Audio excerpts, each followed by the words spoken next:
Yeah, hello. Good afternoon, everyone. Hello. Hello. Good. Now we start good.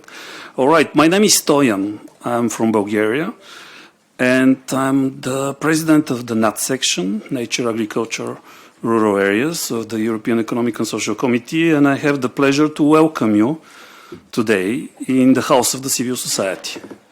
So why we are known as the House of the Civil Society? Because actually we are representing the organized civil society in this official EU institution that was created under the Treaty of Rome. So an old one, a very specific official institution that connects the organized civil society with the European Commission here present. Welcome to DG Sante, the European Parliament, the Council, and with the Committee of the Regions, so one of the 5 official. What are we doing here? We are trying to reach a consensus among the 3 groups, because we have Group 1 employers, Group 2 trade unions, and Group 3 civil society organizations. So whenever is the referral coming from the Commission, whenever legislative proposal is coming from the Commission, we start debating, and we are coming with an opinion, and our added value is the consensus. So we are working on all kind of topics, large variety of topics, and of course you can imagine that it's not that easy to convince social partners on one side and the civil society on the other side on the given topic, but it works. It works for more than 60 years. One of those topics, actually, it was last September, we come up with an opinion on healthy planet for healthy people, which was referring to the One Health approach. So, of course, this is just one of the opinions that is related to today's event, because in many other opinions also we are kind of connecting, and this is part of our general approach, how to articulate also this, because we have a very strong also farmers representative, so we have opinions on the regenerative agriculture, which is part of the soil health. And again, this is connected to this one planet, healthy planet for healthy people approach. So that's why I'm really extremely kind of happy to welcome you in our House of the Civil Society, because actually through those type of partnership events, we can bring the message to the legislators that we are all part of one system. And once we are kind of messing up with one part of this system, we are messing up with the whole system, because it's a system. One component can destroy everything else. So the antibiotics, basically, given to my cows. I have a farm in Bulgaria, so I know what I'm talking about. They come up to us, and this resistance is something that affects not only us, but also the children, which is the worst part of the story. And this topic is actually very, very dear for us, because we have to reflect on the different point of view, how we're going to keep going with this behavior. So I was told to be short, otherwise I will tell you much more. But welcome to our house, and I wish a fruitful dialogue today. Milka, back to you. Thank you, Stoyan, for setting the scene and for the strong partnership with the EESC, for welcoming us at your home. Thank you all for being here on behalf of the WHO CSO Task Force on AMR, and also on behalf of EPHA, who is one of the co-organizers of this event. It really matters to us that you are in this room, and also to those of you who are following us via the web stream. Thank you for being with us.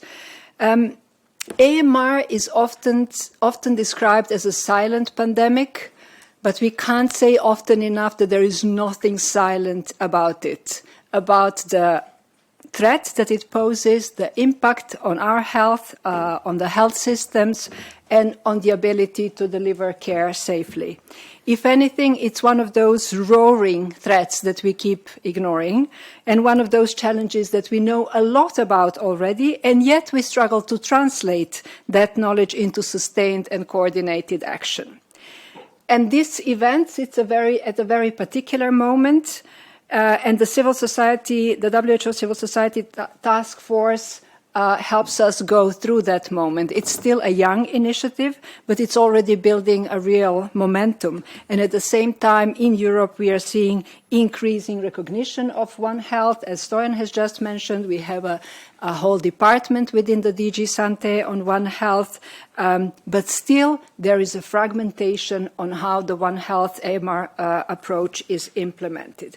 And this is where the civil society comes in, not as an add-on, not as a stakeholder among many, but as a driver of change, connecting policy with people, translating commitments into action, and holding all of us accountable.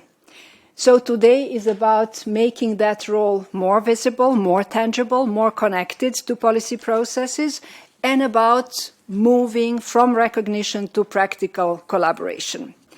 We will start this day with the WHO Civil Society Task Force, with its mandate and the ambition, and then we will move into a discussion on what civil society actually brings to the AMR response in practice, and then we will turn to our EU colleagues to reflect on how this connects to policy and implementation.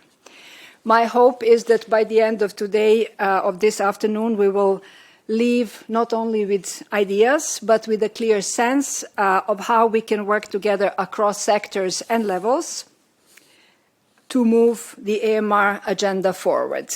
And on that note, I also promise to be short. I pass the word to Catherine, one of the co-chairs of the task force, to take us through the day. Thank you very much, Milka, and thank you everybody for being here with us. It's for me an honor and a pleasure to give you an overview of why the WHO Civil Society Task Force is here, who we are and what we do, and what is our added value into the work. If we can have the slides, yes? Just Milka, she just mentioned, and most of you who are here, you understand what is the seriousness of when we talk about AMR, and what we see is a developing crisis. We cannot say that it's a driving crisis. We understand that it's the complexity of what it is, how it's linked to those social determinants related to poverty, inequality, and climate change. But we say it's a silent pandemic, but we have the numbers. I mean, science is giving us the number. That's why it's not silence. We have those numbers there, and we are projecting that 39 million deaths we will have in the next till 2020, 2050. And what we have identified during this process is not just how this pandemic has been evolving and a developing crisis, but what are the governance gaps that we are seeing. We have seen a lot of political commitments in the last years, especially after the 2024 Yunga Declaration high-level meeting in New York, where we have really ambitious and really important commitments. At the same time, we have an updated global action plan that is being considered within the WHO governance structure. We have the independent panel, which is bringing the science and policy panel interface for AMR as well. And there also the value and the work within the civil society that this task force is bringing into consideration for that work. So, what is our value proposition, why we are here, and why this civil society task force is so important when we represent more than 81 civil society groups, organizations in different geographical areas? We have to look at six components, and the way we see the value added of civil society into the work of AMR is on co-designing, not only on consultation or participation into all these processes that I have mentioned, and also how to deliver projects, but how we co-design those works, how we influence those processes of work, especially policies and government engagements as a whole.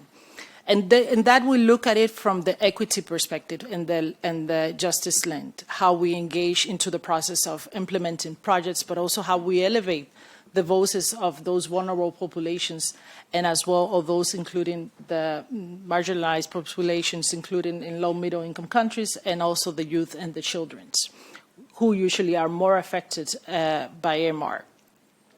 The awareness aspect is quite important, and that we've seen throughout the year how civil society has been fundamental in bringing awareness at the community level, but also at the political level to really raise the voice of those processes. We are also the drivers and the drivers to accountability for countries to implement their national action plans on antimicrobial resistance. And not only that, to lever these agendas, translate those high-level agendas into tangible actions at the national level and at the local level.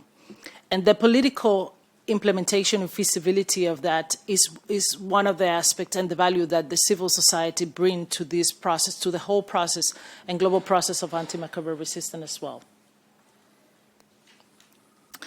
So, why this task force? This task force is, like it was mentioned, is a young task force. We had our first plenary meeting in November 2025. More than 81 civil societies organizations around the whole, all the regions with different stream of works representing the 6 WHO regions as mentioned. And it is coordinated by 12 steering committees, some of us online and here in the room. And within our core principles, it is the inclusive and diversity of the work across the regions, and obviously around all the streams of works, the transparency into the process and strategic of activities, how we align to the activities norms and also the standards of the work within WHO itself, and how we coordinate and facilitate work across all of the implementations work within WHO. Our governance structure is quite straightforward. The WHO, we have the coordination mechanism by the WHO, who give us a strategic oversight of our task force on the day-to-day management and support us. And I take the opportunity to really congratulate WHO for the support of the task force in overseeing our work plan and organize and support these kind of events as we see in it right now. Our steering committee, who has 12 members, we have a 2-year term, and we coordinate the work of our working group's activities, which I'm going to be talking a little bit more in the details later on. And as you might know, we have been having 2 really full engaged day of discussion of the steering committee here in Brussels, so quite excited to share some of those insights into our work. And this steering committee is co-chaired by myself and my colleague Tracy, who you're going to be meeting later on. As I mentioned, the working group is really an engagement of all the rest of those members who are not part of the steering committee. And they are part of working groups and also part of all these kind of discussions and plenary that we have throughout the process of engagements within our WHO task force. Next, please. That's all of us. So you might recognize us. We are from all different regions, from all different backgrounds, and it is an amazing group of professionals dedicated to the work of the task force, and also dedicated to the work on AMR. That's all of us. Yes. So why we see a lot of discussions in terms of the whole global health architecture and why the civil society is important within this ecosystem.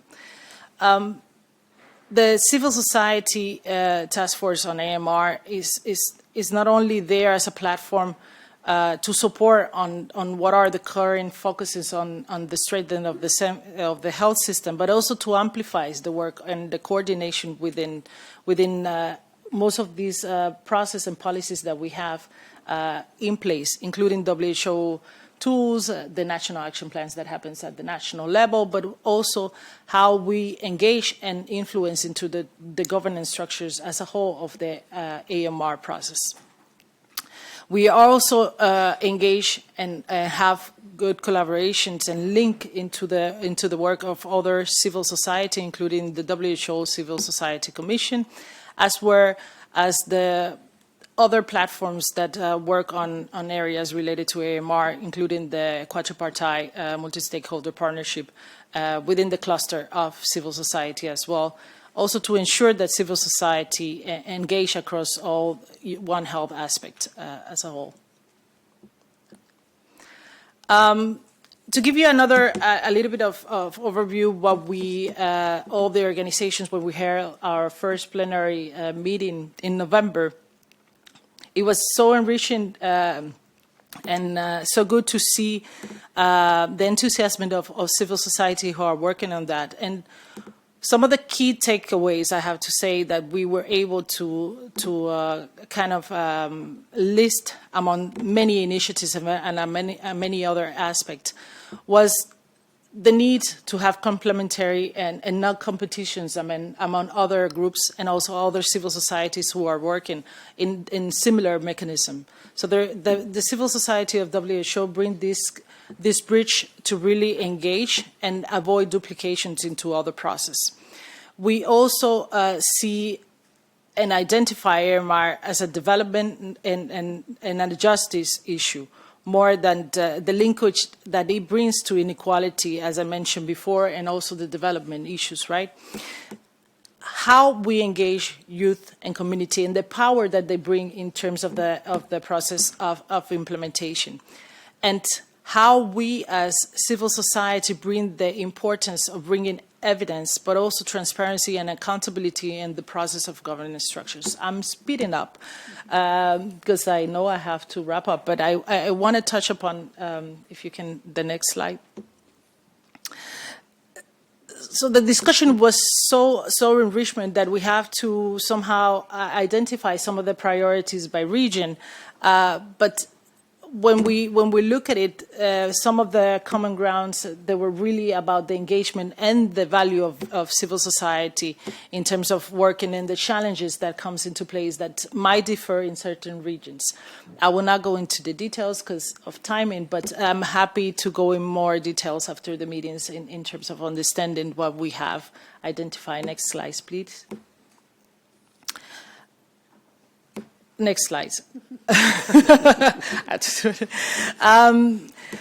So one of the things that I want to bring, and there I promise I will be really brief, is during this, before we met here in Brussels, the steering committee, we had a really in-depth conversation with all 81 members, and we were able to identify 3 streams of work that are going to be leading to the baseline of our work in the coming months, and this is because of the importance of those areas to be discussed.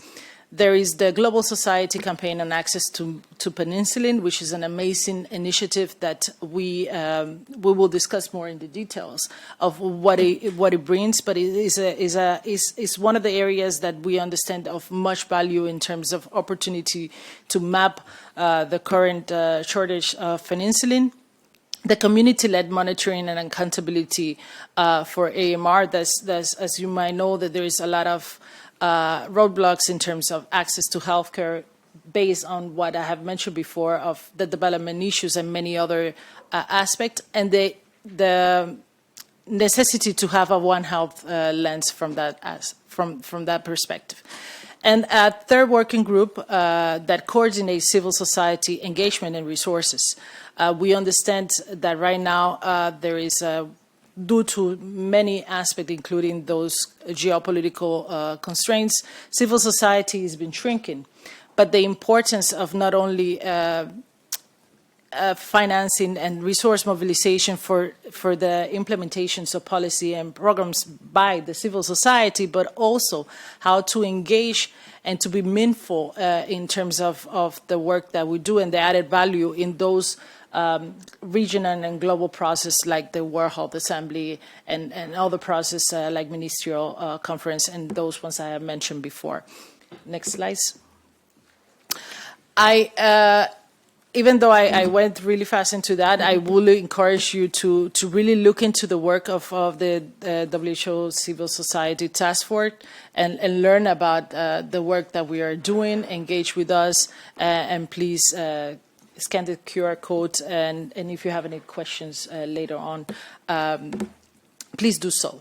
I stop there, and for me it's a pleasure now to pass the floor to Professor Anthony So, who is going to give some overview on what this theory of change of the civil society in terms of mobilization of AMR. Over to you. Thanks so much, Catherine.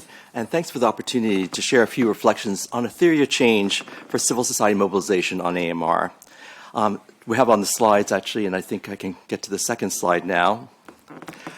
Back in the late 1990s, AIDS treatment cost $10,000 to $15,000 per patient per year. And for the 25 million or so afflicted at that time with the disease in developing countries, there was no way prevention programs could work. If testing positive for HIV/AIDS only promised no treatment, just a lifetime of stigma and near certain death. No one could finance a global fund at that price point of $10,000 to $15,000 per patient per year. Then, as a young program officer at the Rockefeller Foundation, my first grant went to Jamie Love, Rob Weissman, and others who would arrange for Cipla, an Indian generic firm, to bring forward triple antiretroviral treatment for $350 per patient per year. And at less than $1 a day, the global fund to fight AIDS, tuberculosis, and malaria became a possibility. I called it the price of hope. By theory of change, we mean a clear and testable hypothesis about how change will occur that not only allows you to be accountable for results, but also makes your results more credible because they were predicted to occur in a certain way. But most importantly, a theory of change is an if-then statement. If we could lower the price of hope for HIV/AIDS treatment, then the global fund could become more feasible to finance. Patients afflicted with HIV/AIDS would be able to seek not only treatment, but also prevention services. And a near certain death sentence of AIDS would become a chronic disease, and this has largely come to pass. Bill Gates has written about a similarly powerful theory of change, that as more children survive to adulthood by vaccinating them, parents would choose to have fewer children. And this would, of course, transform how they actually could live their lives. For AMR, we need to have our own powerful theories of change. Next slide. AMR is a potentially transformative issue for civil society. Unlike other drugs, one has to strike the right balance between access and excess. The more you use an antibiotic, the greater the resistance it drives. The biology and economics of AMR are fundamentally at odds. Unlike neglected tropical diseases that few could pronounce the names of, from schistosomiasis to leishmaniasis, drug-resistant infections affect both North and South. So solving it could no longer rely on the exceptionalism of donation and tiered pricing programs for low and middle income countries. It would take more.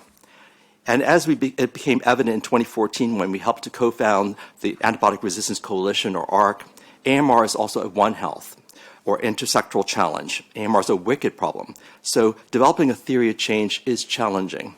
But I've not given up, and I'm as excited as ever that the WHO Civil Society Task Force on AMR has undertaken 3 work streams in search of new ways to transform this space.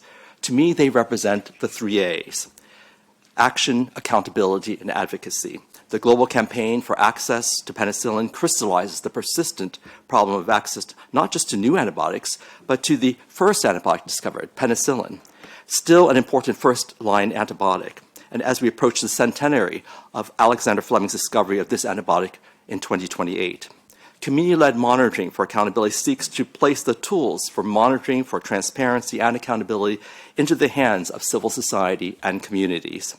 And coordinated civil society engagement and resourcing will address the need for advocacy to act on what is identified and monitored for action. Now, as we build out these 3 work streams, I hope we can count on our colleagues in Europe to join us. We will need your help to identify the most promising targets for action, ways to monitor and make transparent what we need to hold key actors accountable for, and to advocate together for change. On the next slide. In doing so, we must together develop a compelling theory of change and get past the magical thinking of a black box of connecting if A, then B. Otherwise, we risk, as you can see in the cartoon in the middle, of arriving at step 2, where it reads, and then a miracle happens. And as we lowered the price of hope for HIV/AIDS medicines, or as childhood vaccinations have transformed the lives of families, we will need to make our own miracles. And we might challenge ourselves to do better. One of my favorite approaches to do this is to apply the FOG behavior model, which distills an intervention into just 3 components: changing motivation, changing the ability to act, and a trigger. Next slide. A great example can be learned actually from our colleagues in the food sector. A few years back, our consumer groups in food arguably have applied just such an approach in one of their more successful campaigns in AMR. Here, groups working on the use of antimicrobials in food production targeted food buyers, the top 25 restaurant chains in the United States, all public-facing brands. Targeting the US FDA and food producers themselves had not produced much in the way of results for years. Consumer surveys, though, had shown a willingness, particularly by millennial customers, to pay for food free of antibiotics. These civil society groups came up with a 3-part pledge for these restaurant chains: end the sourcing of food animal products raised with the routine use of antibiotics, set clear time commitments for following through, and third, agree to the independent audit of their efforts. Here, the trigger was an annual scorecard, the Chain Reaction Report, that rated and made transparent the performance of these top 25 restaurant chains on their policies and practices in using antibiotics, initially in the poultry supply chain. Next slide. Oh, sorry. We'll go back one, sorry. They had organized actually their advocacy around this actual measure by which they could hold actually food buyers accountable. And in the first few years of the report, each new report documented that the number of food retail outlets receiving passing grades increased from 4 to 9 to 14. And for a time at least, food producers like Tyson's and Purdue upstream to these food buyers halted the routine use of antibiotics in raising poultry. Next slide. What will take, though, to reframe AMR in the mind of policymakers as one of the most cost-effective interventions countries can make? Part of the answer may be in ensuring that AMR is part of health security and ensuring that health security figures into national security. One of our nation's prominent U.S. think tanks, the Center for Strategic International Studies, put out an estimate recently that the Operation Epic Fury cost U.S. taxpayers $3.7 billion in just the first 100 hours of attacks on Iran. However, put in perspective, in those 100 hours, what was spent was more than 100 times greater than what the entire world has spent on the UN Multi-Partner Trust Fund on AMR over its 7 years of existence since 2019.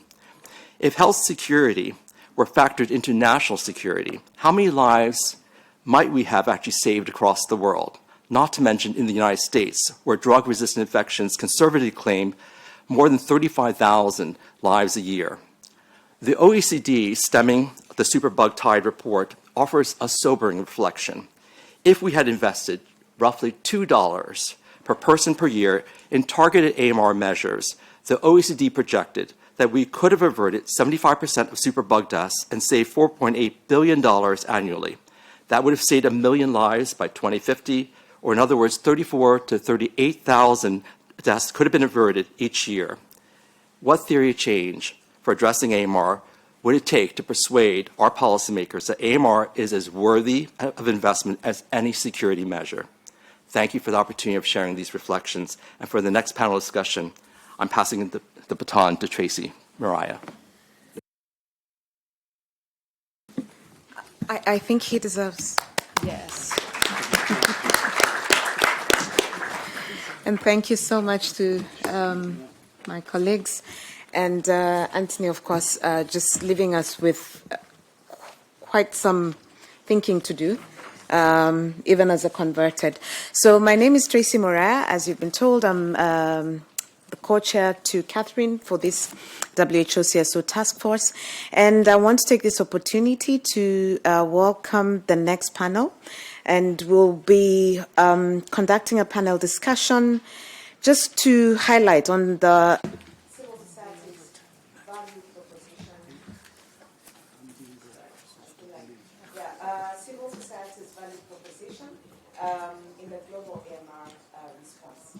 So I will start by calling up Benedict Adler, who is the head of RSA unit at the World Health Organization. Yeah, I thought so. Sorry. Sorry about that.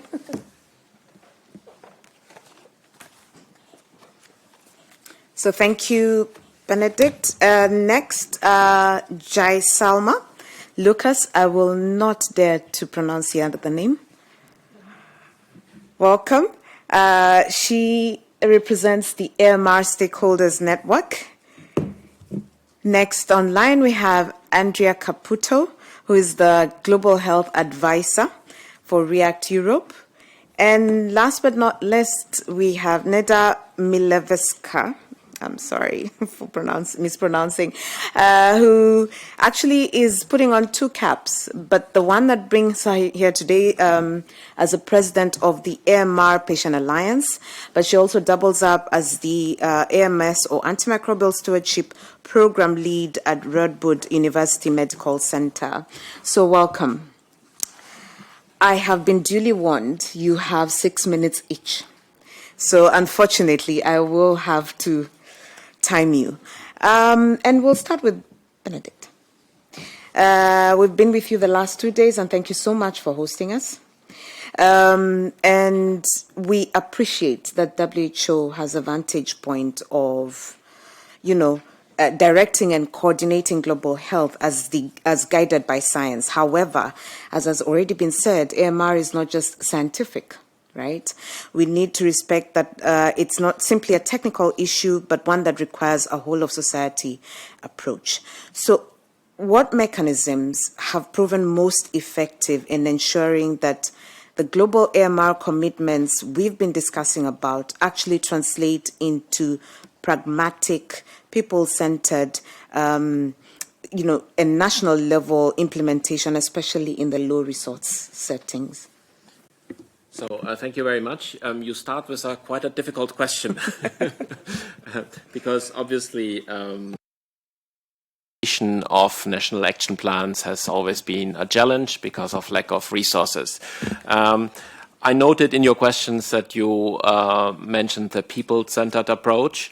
It's a term we use, but obviously, if we implement, we always hope it would be people-centered. We don't want to just do technical documents that are finishing in some offices and that do not result in actual impact on the ground. So I think where we maybe could improve also is to ensure that civil society is implicated right from the beginning, right? And is seen as an implementation partner, not just as a stakeholder that is consulted at some point when the products are already near finalization. When we talk about national action plan for the delivery, I think civil society plays a huge role, fully acknowledging also that the term civil society is a very broad one, right? Because it includes, for example, also professional organizations that impact also our technical work that can help. It's the advocacy, the networks.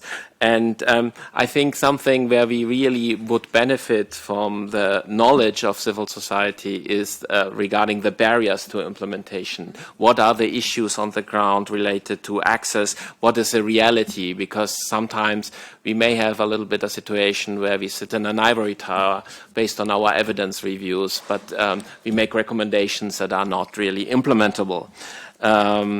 So I think there are a lot of other issues where civil society plays a role, and they have been mentioned, from accountability to monitoring, also to advocate for resources, to educate the public about the importance of the project, to relate with policymakers that this is an important issue that needs to be addressed.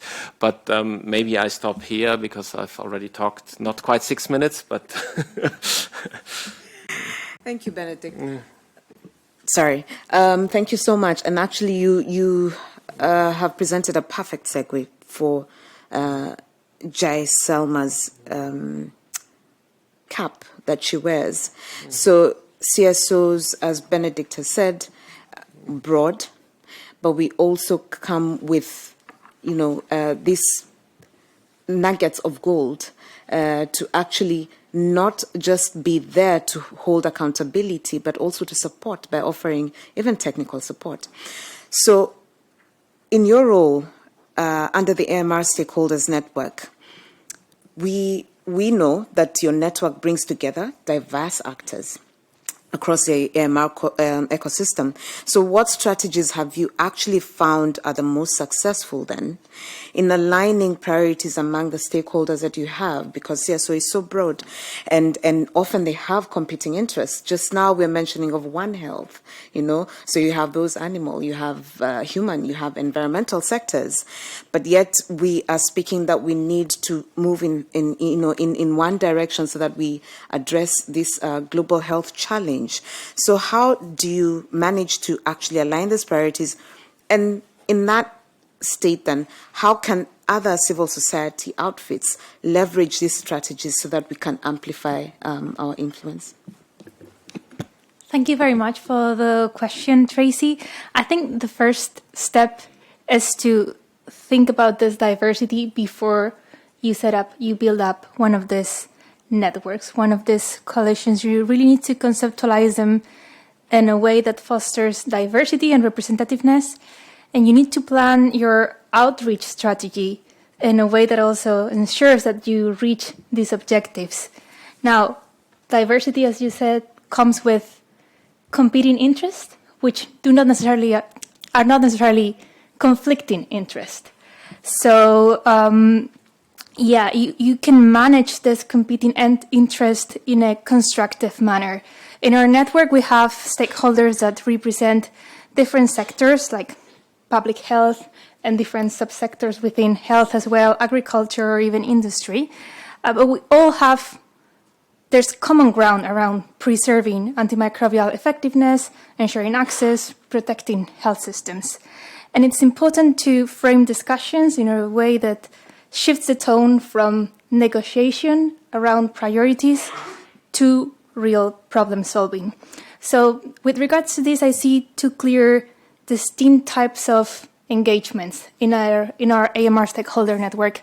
There is moments when a stakeholder, a member, can come and present their work and feature their specific topic of interest.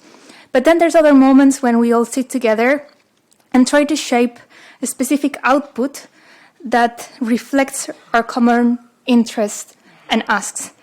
And it's extremely important towards that aim to start from a very clearly formulated guiding question, and to have a neutral facilitator that can redirect attention to the point being discussed. Second, I think it's essential to create safe, trusted, neutral spaces where different stakeholders feel comfortable being open, even when their interests don't fully align. So again, I think it's very important to have a secretariat, a facilitator that comes from this neutral position and can safeguard that the space remains open, trusted, safe, and that the dynamic created is respectful and sustained this way over time. But this doesn't happen overnight. It doesn't happen in one meeting. It needs to be consistent, transparent. And I think it's really important to show that these engagements actually lead to real outcomes. So to summarize, I think it's very important that civil society acts as a connector, as a translator that links global commitments to local realities, and that really ensures that all stakeholders are represented so that there are no gaps, and that way we can maximize effectiveness and real policy change. I don't know if that was 6 minutes, but I'll stop there. If it wasn't, you had my attention. That is why, because you actually left me at, and it's not that I wasn't listening to the rest of your submission, but you left me at, change negotiation, or rather translate negotiation to problem saving. That is actually quite key, and obviously then would drive any outfit. It doesn't matter what CSO or other outfit one would be at. If you understand what problem is trying to be solved, then even the negotiation skills become quite easy, and then you have that open, trusted space. So then I want to jump over to Andrea, just picking from,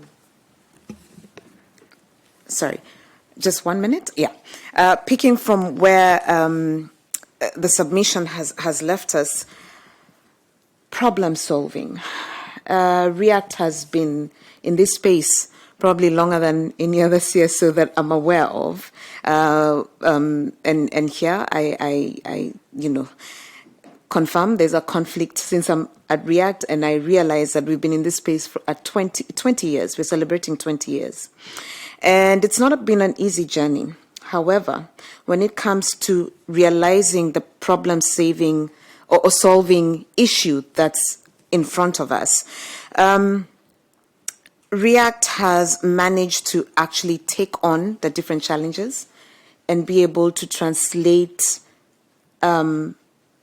issues or negotiation issues to solutions. Now, most recently, we've seen REACT successfully drive the From People to Leaders campaign. It's played a critical role in influencing even the 2024 AMR political declaration, which is a print that's really driving us right now as an AMR fraternity. Now, based on this and from your experience, what lessons from your work can help civil society groups strengthen their role in holding governments accountable for AMR commitments? Great, thanks Tracy for the question. Thanks everyone for organizing the meeting. And very tricky question to answer in 6 minutes, so I'll give it a go. I want to take a step back. As you were mentioning, REACT is a global network that has been around for over 20 years. And one of the core pillars of REACT work has been to engage with communities and civil society organizations, especially around building momentum on different political processes. You were mentioning the From People to Leaders, and also I want to provide a little bit of context here. It was an initiative, a campaign that started indeed in 2024, even though it's grounded into the work that REACT Latin America has done before, specifically in 2021 with the Empowered Communities Declaration. But we decided that we wanted to bring the successful initiative, which was indeed the local initiative in Latin America and the Caribbean, at the global level. So the way to do that for us was to build a consultation process with different community members, civil society organizations in different regions, and receive all the inputs and create a call for action. What happened was that when we launched the call for action, at the beginning, there were some uncertainties, because what we were hearing was that the AMR community was not cohesive, as, for example, other communities when it comes to diseases like TB or HIV. So our hope were not that high at the beginning, even though in terms of like theory of change, we were like, okay, if we manage to get 200 signatures, we're going to be satisfied in terms of targets. So we managed to reach as many people as we can, perhaps. But the response there was that we got 800 signatures from more than 85 countries. So the lessons learned there for us was that whenever there is a clear goal and whenever communities and civil society organizations are part of the process from the very beginning, then it comes together, everyone comes together for a coalition. Other key points that I want to bring up today, beside the participatory approach that I just mentioned, is also the cultural adaptation. And I mean, Tracy, you're here representing also REACT Africa. And it's been extremely important. We're part of the same network, but the way of working in the different region obviously needs to change. And there is also IDEC representative from Brazil here in the room. And it's important that the values are coherent and consistent, are the same, and we follow our mission. But it's important also to take into account what are the different, or the challenges in the different contexts. Also, in terms of multi-level partnership, can create leverage. And what I mean with that is that what we realized also interacting with different communities, civil society organizations, was the fact that sometimes excellent initiatives that happen at local level, they did not have the impact that they were hoping for because they didn't have the right connection to make it either at national level or even at the global level. And that's where React comes in with the experience in providing that type of platform and connection to make sure that a specific project or initiative can also have a wider impact than initially. Another point is definitely the way of communicating. And that changes in terms of creativity. Also here, I want to mention our colleagues in React Latin America. They've been excellent in, ahead of the time, I would say, talking about art, talking about education a different way that others have been doing before, even with the musical that they've done. So in understanding how communication works, and especially nowadays, the way of communicating are so different when it comes also to social network. And I think it's extremely important to stay ahead of the time and make sure that we don't get stuck in our ways, but really understand how communication works to reach different type of crowds.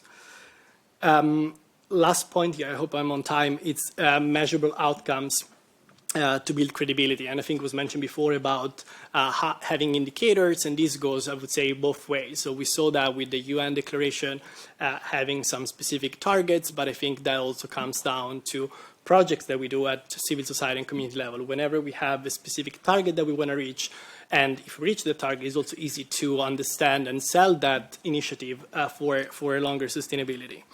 Now, my last point is that building on that success, we launched just last week another survey this time to collect inputs from civil societies and communities. And I want to thank Philip for already sharing the survey with everyone within the group.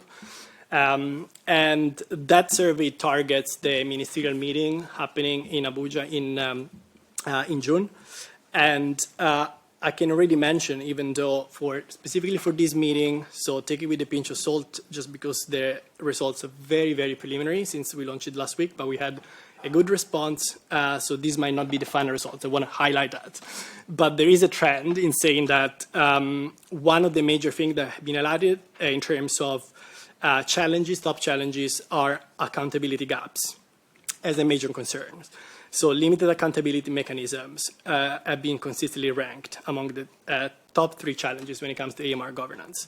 And the second point is that many of the respondents have indicated that communities are still not meaningfully involved in AMR. So community engagement still remain extremely limited. I'll stop here. Thank you. I was actually about to stop you. You had 1 more minute. I can fill it up. Thank you, Andrea. Community engagement is still an issue.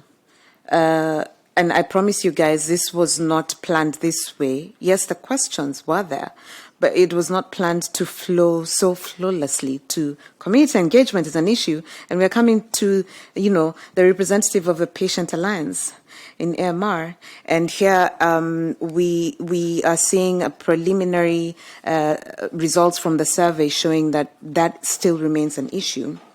Now, Netta, it goes to confirm that even as I pose this question, it is really a real issue because patient voices still remain underrepresented in AMR discussions, right?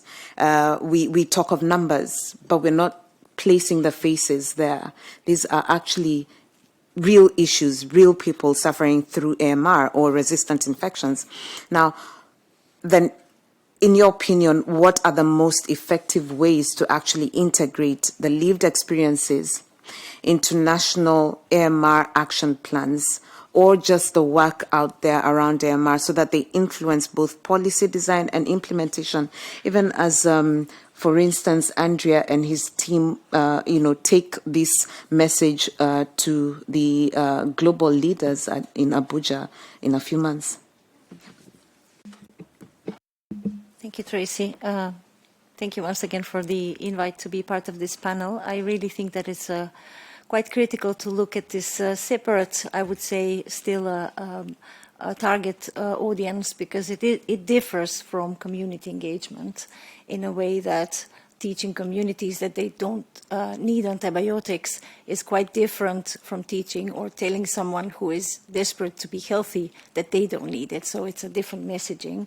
And therefore, of course, the lived experiences are quite important in this equation. But it's quite hard to bring the patient voice, the AMR, the lived experiences. Why? Because we heard from Milka, it's called unfairly silent pandemic. Maybe we should call it a wicked, like it was mentioned also by Anthony, or hushed one, rather, because it is an underlying. AMR usually goes with other health conditions. So therefore, they are at the forefront of the concern of the medical community or of the patient, of the family, and then AMR falls a little bit at the back, which then doesn't really give it the deserved prominent place, because if we prevented any AMR case, that would have mean that the other underlying conditions or the other front-running conditions would have been much easier, or at least given an optimal chance of being resolved. So in this sense, it's quite difficult to bring that voice. What we are not doing still, I think, and this is not maybe too much linked to the civil society per se, because it is difficult to organize the civil society around AMR. It's a cross-cutting. So what the civil society should do, and this is React Africa, EPHA, and other similar organizations, are to really try to bring the dialogue with other patient organizations that are working on specific diseases, be it cancer, be it others, to bring this issue into their communities, to make them aware. To make them aware that sharing their experience becomes valuable for the fight against AMR, not only for the fight in their own condition space. Another thing that we can do, maybe, as I said, not necessarily from the civil society perspective, is using more the patient-reported experiences, PREMs, or other indicators that we have.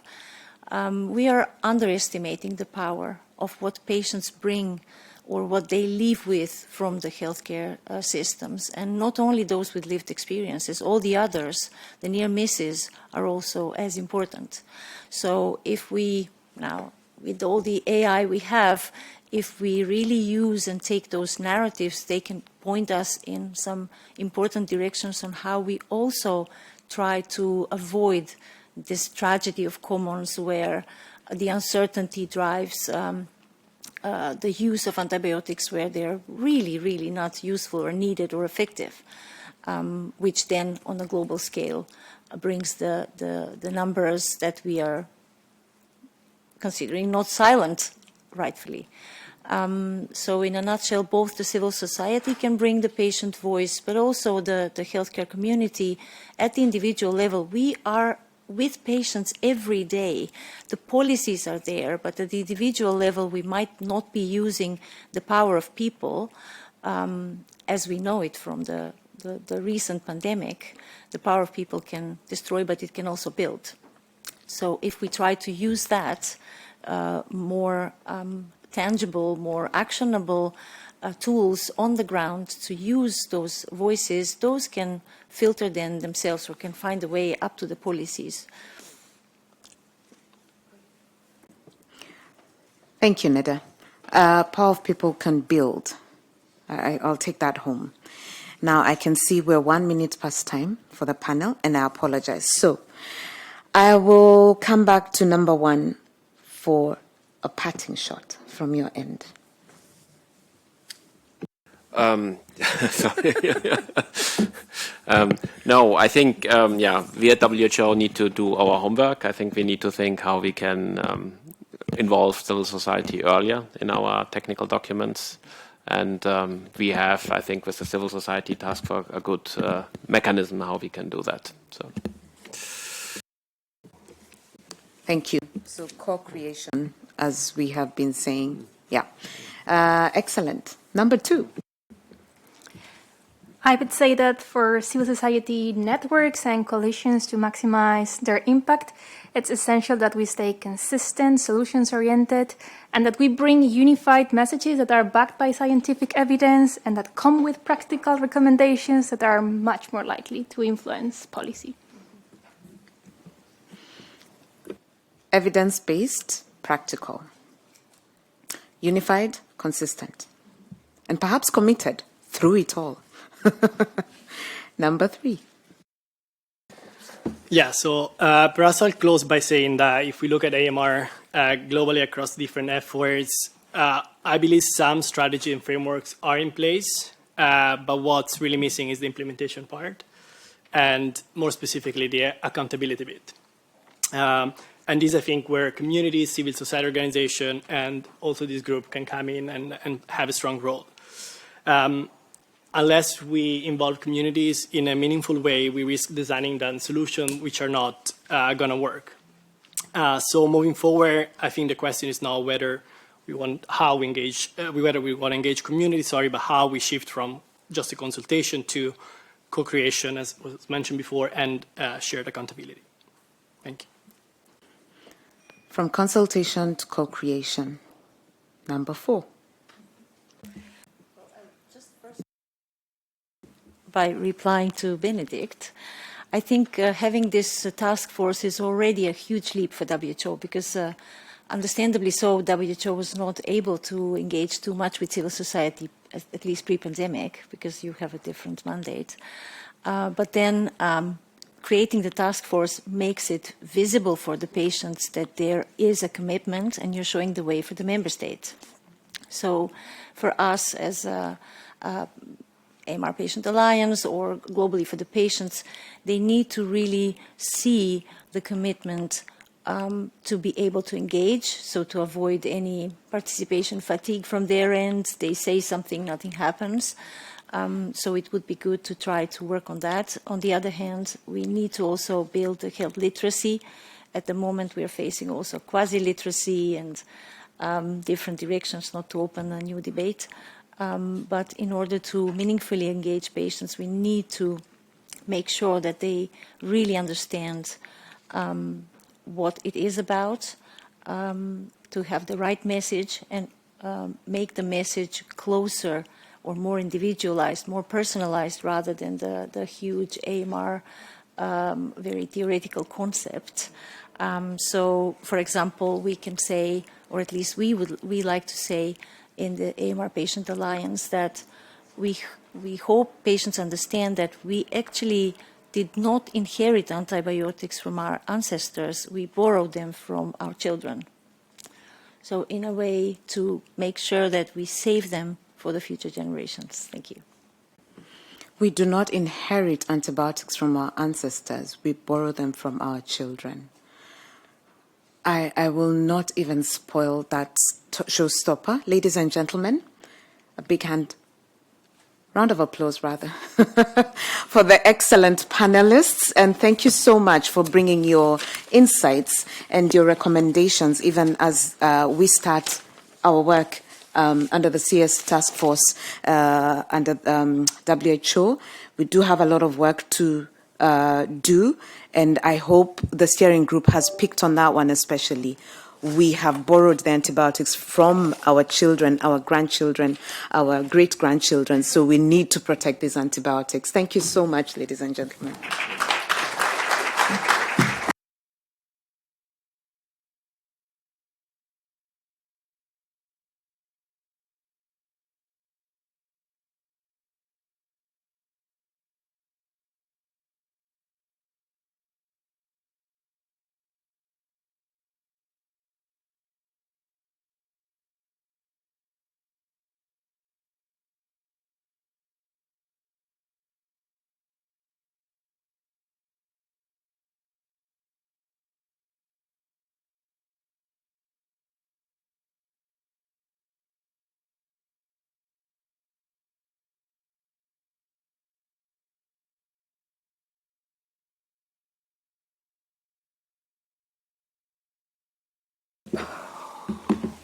Okay, we have just self-invited ourselves here, and I have also very politely invited my panelists by saying, move on. But that's how we do it in the Balkans, so I guess I'm excused for that. Thank you to our colleagues for the two very rich sessions before us. I think we now have a much clearer sense of both the ambition and the practical contribution of civil society in the AMR space. Now, this panel is really about connecting that momentum that we have just learned about to the EU policy and the implementation landscape, and understanding how these efforts that we were discussing resonate with what's happening across the Commission and EU structures. And for that discussion, we are very fortunate to have colleagues here representing different parts of the EU system, from public health to emergency preparedness and the broader institutional perspective. We have Ariane van der Stappen from DG Sante, working at the heart of the EU public health policy and coordination.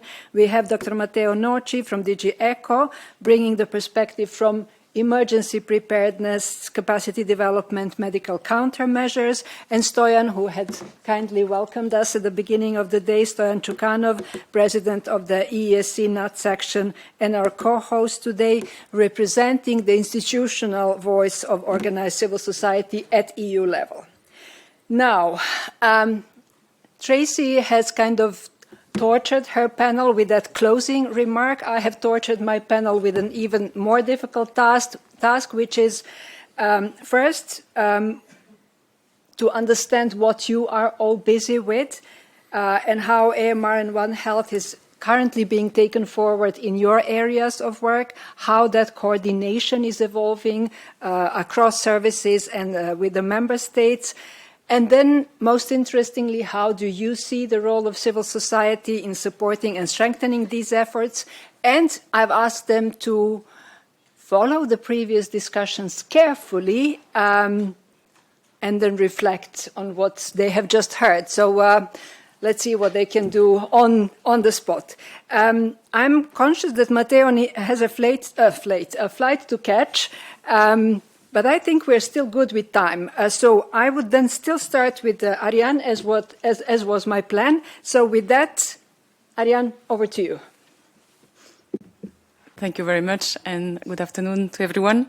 I will try to answer to all these questions in a brief way, but also addressing what has been said before. Our plans is, for example, for One Health, it's not about anymore understanding why we should work in a One Health approach, but how. So we are struggling ourselves as well with the implementation part. So first thing I would say is that One Health can be many things, and to start making maybe the spirit very open, but then start small. And for example, in my unit, we have started with antimicrobial resistance.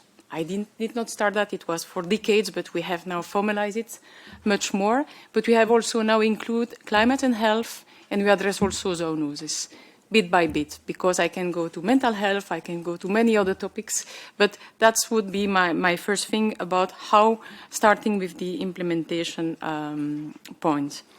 Then I would jump directly to antimicrobial resistance, where now we are at the phase of seeing the progress we have made. I was pleased with your introduction saying that the EESC worked by consensus and we have a council recommendation. It's not a legislation with targets, but it has been adopted by consensus. So we hope that all the actions that have been developed there are really pursued now by the ones that needs to do the actions, the Commission, the agencies, and of course the Member States. And we will do so by 2027, we will send a report to the Council to see what are the progress that have been made using a set of indicators, having a kind of very structured monitoring. And there, I would say, the civil society can help us to see where the progress have been made. And just to make a link to what was said, we see the importance of figures from the OECD, for example. I think here we are all convinced that we know that investing in prevention is a benefit for the future. But that's not the case for all the society. So we have a study ongoing on the, I would say, cost benefits of working in, I would say, a preventive way of using antimicrobials. But afterwards, we will need you to communicate to the rest of the world and the ones that are not so convinced to make a priority of that, what is really the benefits. I would also say something about awareness. So we have spoken about awareness and sometimes also the lack of awareness. You all know that, I think, where you go to the street and you say AMR, people, they still do not know what you are talking about. We will launch a new Eurobarometer this year, and also adding questions in the One Health approach to see how people, they see the link between not only the human health, but also animal health and the environment. The role of the civil society, I would say we have a network which is called AMR One Health Network, where EPHA is a member. And I think, again, we have this conference here today, but end of April, EPHA will be there again to present a bit the outcome to member states and stakeholders. So I think it's a very good way, again, to transmit the information. It was said also that AMR, and we are strong believer there, should be also reframed within broader agendas. And we need you to see how best to do that. So AMR alone, we had certainly momentum. We have it still. I don't know for next year. But what is quite clear is cardiovascular disease, cancer treatment is there as well. And there is a direct link with antimicrobial resistance. If you don't have the antibiotics working, your surgery is at risk. And this is, I would say, also more concrete to, I would say, the civil society. And again, this is a good message to pass. I will just end up because I have many things to say, but I'm conscious of the time and if you have a flight to take. Just one final word. I just came back from a retirement lunch with a colleague, and he gave one recommendation about all his careers: listen, listen, and listen to everyone, to the farmers, to the big industry, to the patients. It's just in that way that you can build on. And also review what is not working well, and I would say amplify, support what is working best. And that's what we will trying to do in the next year, both on AMR and on One Health. Thank you. Thank you very much, Ariane. We will be keeping an eye on that 2027 progress report. We are looking forward to the outcome of the study on the cost benefit, and we are absolutely happy to keep supporting and communicating the best we can, and keep challenging you, because that's also our role. Matteo, we are still good with time. Over to you. Thank you very much, and actually, apologies indeed for my flight, actually. So yeah, just a brief introduction. I'm Matteo Nocci. I'm a medical doctor working at DG ECHO. DG ECHO is one of the Directorate General of the European Commission. We deal with sea protection and humanitarian aid, representing more the sea protection part today as a part of this discussion. And thanks indeed to raise the importance of this topic, which also for us is going to be something important in our activities. I'm dealing with the medical capacity, so the perspective I wanted to bring into this discussion indeed is more about medical preparedness in terms of capacities. And of course, response, we intervene in disasters, in particular in cross-border disasters, and I think that the period we are facing is quite, I would say, dense in terms of disaster we have to deal with. Some few considerations indeed when it comes to the topic. We have basically three main capacities we are working on. The first one is the medical stockpiling of medical countermeasures, and also CBRN countermeasures. The second one is medical evacuations operations, and the third one is about emergency medical team, field hospital. The emergency medical team is the definition adopted by WHO. I would like to focus a bit more on the medical stockpiling, because I think this is the most relevant part of what we do when it comes to antimicrobial resistance. I can say that the European Union has invested a lot, in particular after the pandemic, the COVID pandemic, so 1.6 billion in medical countermeasures, and we can count on some 23, 24 actually different stockpiling distributed in Europe. When we can activate this stockpiling, I would say member states can ask support activating indeed this stockpiling in case the national level of preparedness is not enough. So we can intervene just in this case. So we should not replace the national preparedness. This is something particularly important. What we have in this stock, many items for different categories, I would say, medicines in particular, but also medical devices and PPE, personal protective equipment, and of course CBRN. When it comes to medicines, and of course this is the topic we want to discuss, of course the antimicrobial resistance is one of the main discussion we are having now. This is very consistent also with the policy adopted by us and also DG Santé, of course, in the context of One Health approach. We are working closely with DG ERA. I cannot go through, I cannot provide specific details on the stockpiling composition because still remain a sensitive topic. It's part of the strategic preparedness of Europe, but I can say that indeed we are introducing even many different, I would say, particular antibiotics for treating antimicrobial resistance. It's not so easy for one reason. First of all, because indeed we need to consult many stakeholders. So the risk we can face here is that to just go ahead and procuring items without consulting many different stakeholders. Not only in the European Commission, DG Santé, DG ERA, of course, but also in the WHO, private companies, and of course, most importantly, scientific society. This is part of the process we have to do. And also because, it seems quite easy to procure items, but in this specific case, particularly when it comes to medicines, the risk is that we can procure quite significant quantities of medicines, but the risk is that we disrupt the market. So we have also to take into consideration this one. And the other element is that we should intervene on top of what national authorities are doing and on the level of preparedness of the different member participating states. But the problem is that actually we are not always aware of the level of preparedness of the member states, because also from the member states' perspective, it's not easy to share this information with us, because again, it's part of national preparedness. So the topic is quite, I would say, complicated. Indeed, many discussions ongoing. No need to discuss a bit into details of the different antibiotics, but the range is quite wide, I would say. We have many different medicines. Just two points more, sorry. I don't want to consume all my time, but as I mentioned before, we are also fully involved in medivac operation, medical evacuation operations, in particular in this moment from Ukraine and also from Gaza, but many other operations. The last one, quite, I would say, big, it was in the context of the Crans-Montana fire in Switzerland beginning of this year.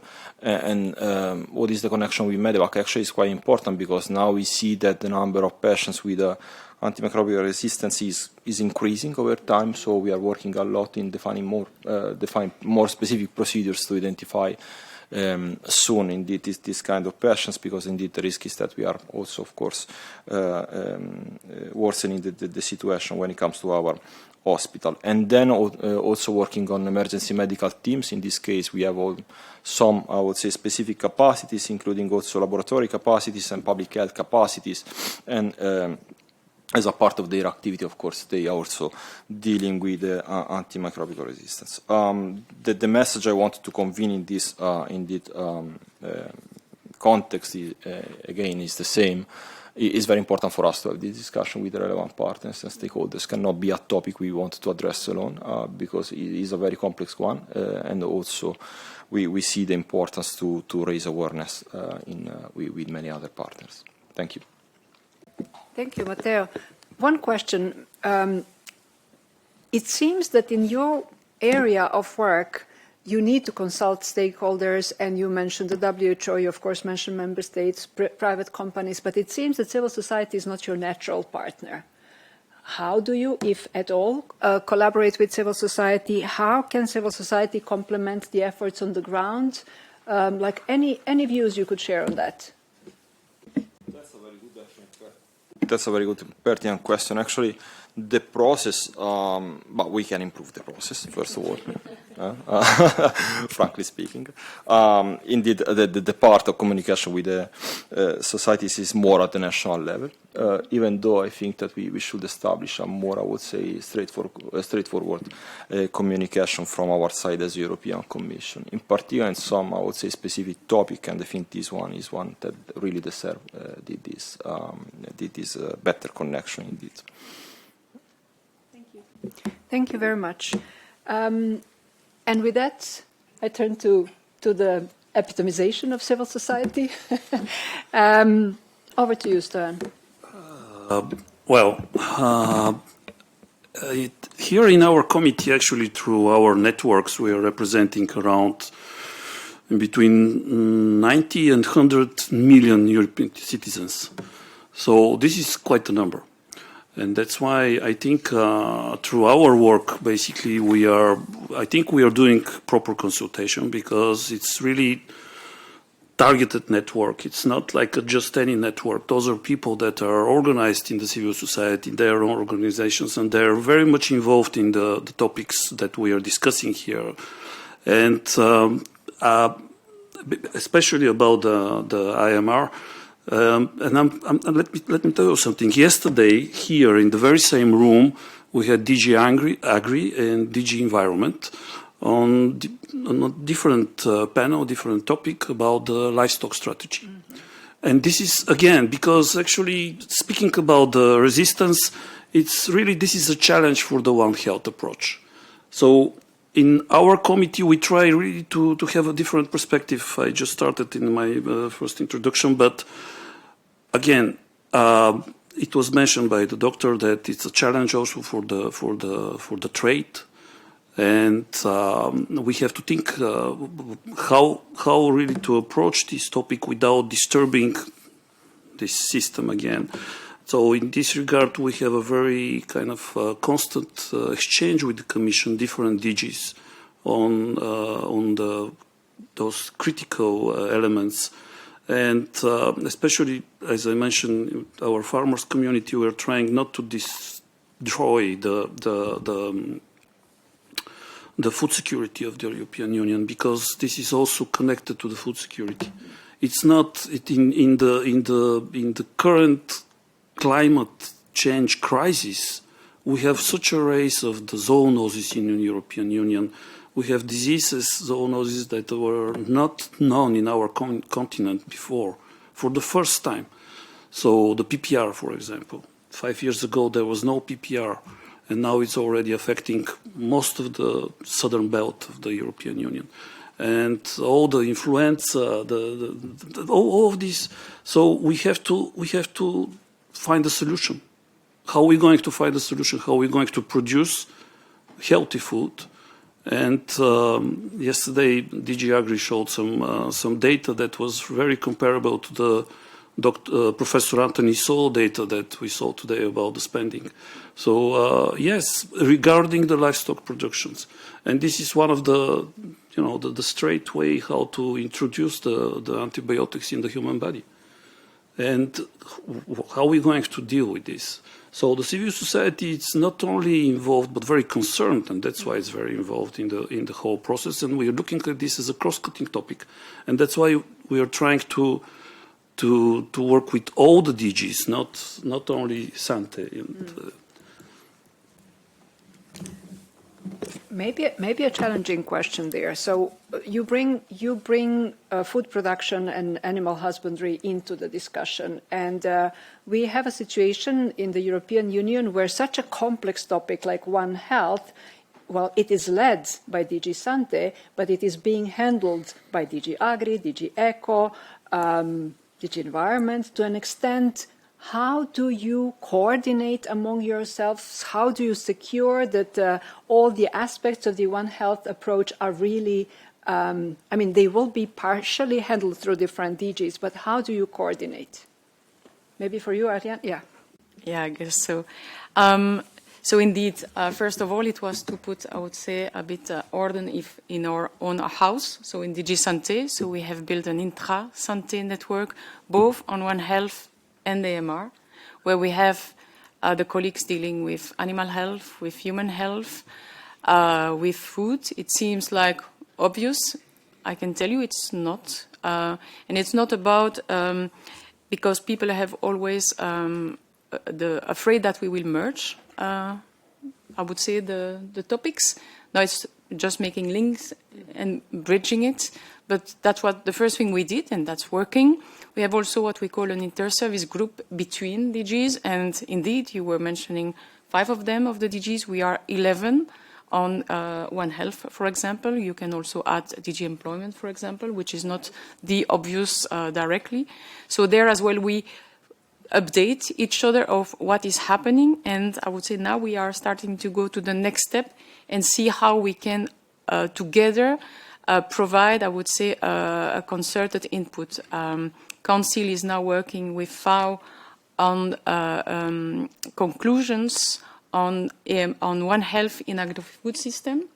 And so obviously it does not concern only DG Santé, even if we may be a bit in the lead, but it concerns other DGs, certainly DG Agri. So we create a network. We have that as well, as I mentioned briefly, with member states and stakeholders. And again, is to exchange, but also at a certain stage, pass to the next step, and it's there we are, also there, is to bring something together.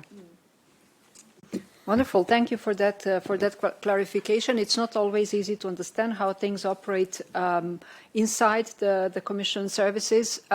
It can be compared to the quadripartite way of collaborating on the topic of AMR and One Health.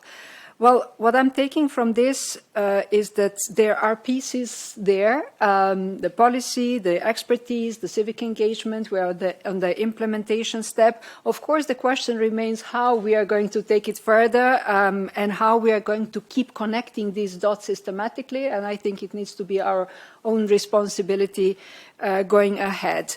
Well, we have about 3 minutes for questions and answers. I would like to encourage one bold and short question, either to the current panelists or to the previous panelists. Hands up, please. Thank you very much. Francesca Ligi, Red Cross EU office in Red Cross National Society in the EU, but also internationally.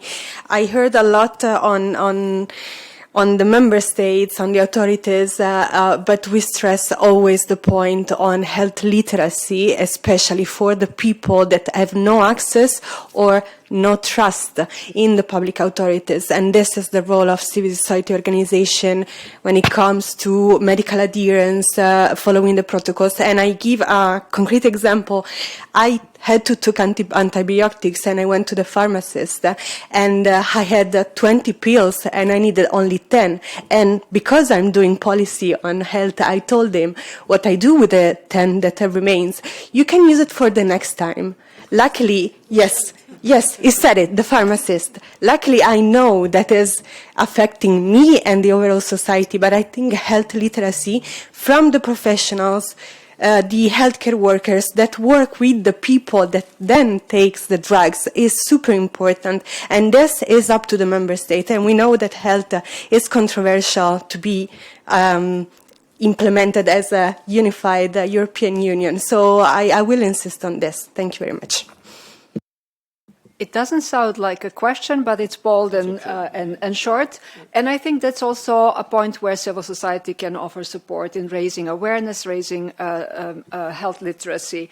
Well, many thanks to my panelists for the really rich exchange.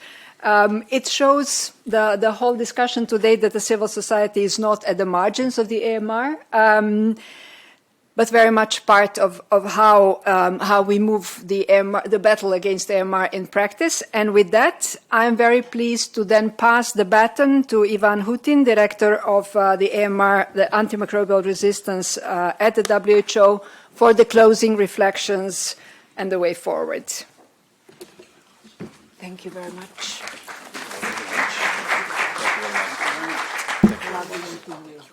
Have a safe flight.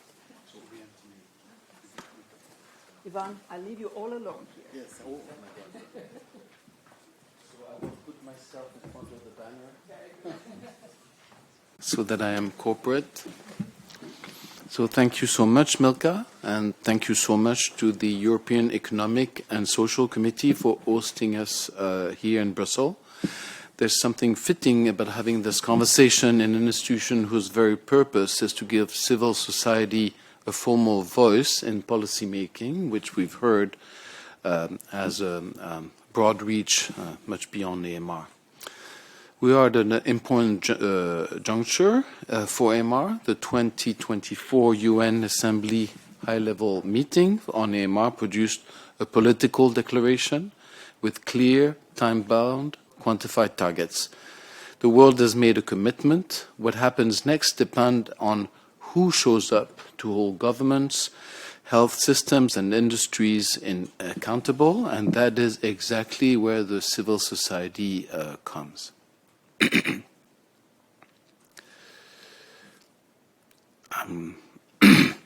As we discussed today, the civil society is not a peripheral actor in the AMR response.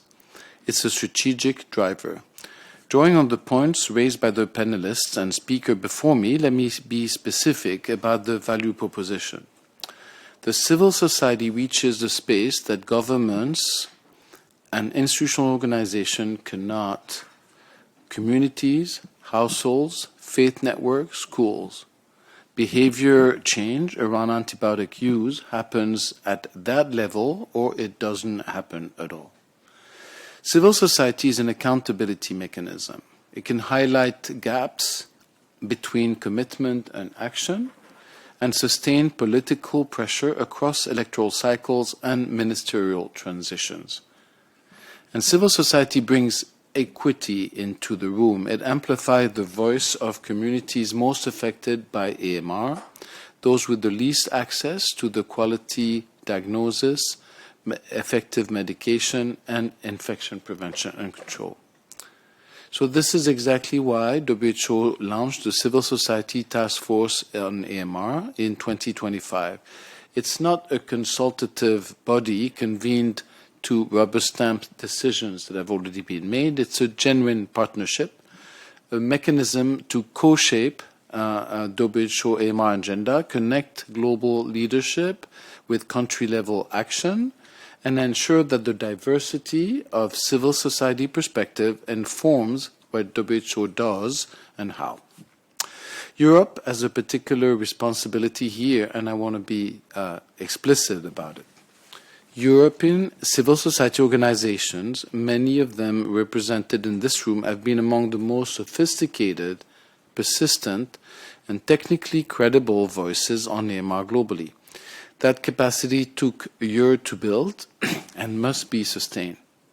The EU influence on the scientific and policy agenda globally and its convening power in multilateral fora mean that European policy choices ripple far beyond European borders. When the EU leads on AMR, the world makes a notice. Therefore, the European civil society groups have been having an outsized responsibility in shaping the global AMR agenda and moving beyond the borders of the continent.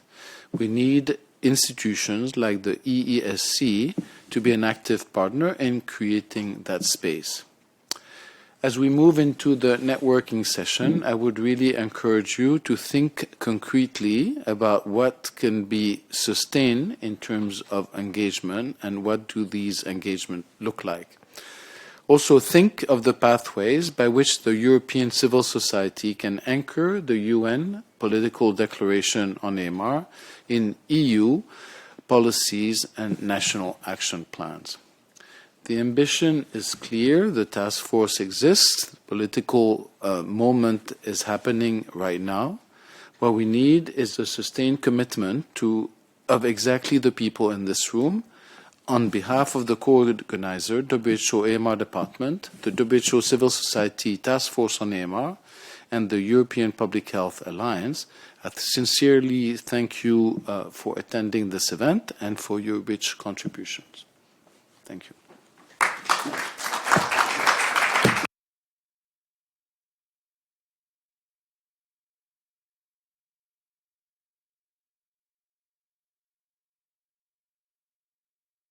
Okay, that clearly was a wonderful closure, and after a wonderful closure, there should be a wonderful networking reception, so you're warmly invited to exchange thoughts and plan further.